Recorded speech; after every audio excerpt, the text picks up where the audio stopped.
Hey y'all, welcome to the January 2018 edition of my 6 Grateful Things list. Sorry that I didn't post a list for last month. Life's been busy, work's been really busy. I'm still adjusting to the newness of it, so I've just been kind of bits overwhelmed, from being real. So yeah, I didn't do a list last month, but we got our January list. So let's get started. For the first grateful thing, I'm grateful for 2018, for a new year. I think 2017 for me it was a unique end to 2017. There were life lessons that I learned, and there were things I wanted to do differently. And so going into 2018, I was like, I don't want to make the same mistakes that I made in 2017 and 2018. So I just dedicated, before 2018 came along, there were just some things that I gave over to God, and I was like, here, you take this, because I don't want it following me into 2018. I don't want to be chasing this thing into 2018, and I had to let this thing go.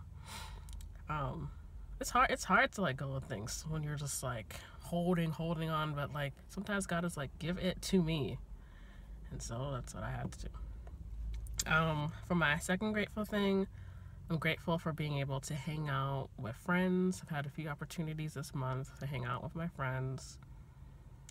I'm really trying to just treasure those moments, because life has been really busy and work has been really busy. I don't feel like I'm always keeping up with my friends as of late, but I'm so grateful that I was able to see friends this month.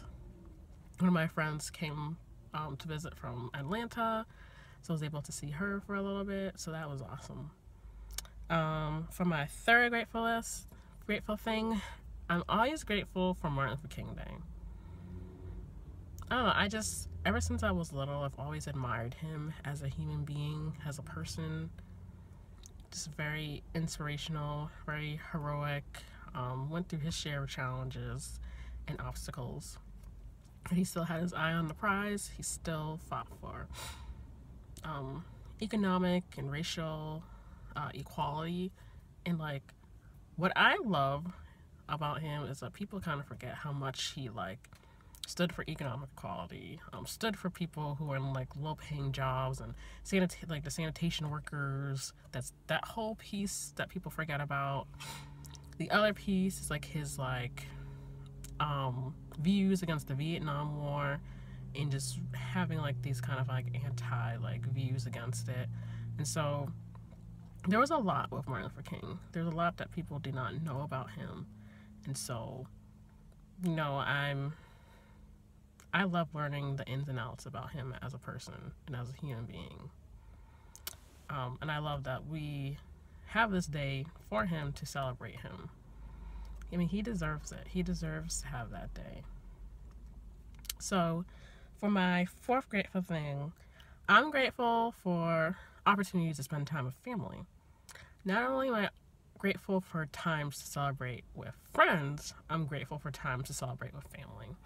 Because family and friends are really important to me. I think as a social worker or therapist, I like to, when I'm talking to the families that I work with, I'm always asking them who their support systems are. And for me, family and friends are a support system. So it's really rewarding for me when I'm able to be with my family, celebrate milestones like birthdays. One of my nephews had a birthday, so we all got together and celebrated it. For my fifth grateful thing, I'm grateful for actually being able to reunite with some of my classmates. My former classmates reunited, I think a few days before Martin Luther King Day, and we just kind of chilled out, had dinner, caught up on each other's lives. We're all doing different jobs.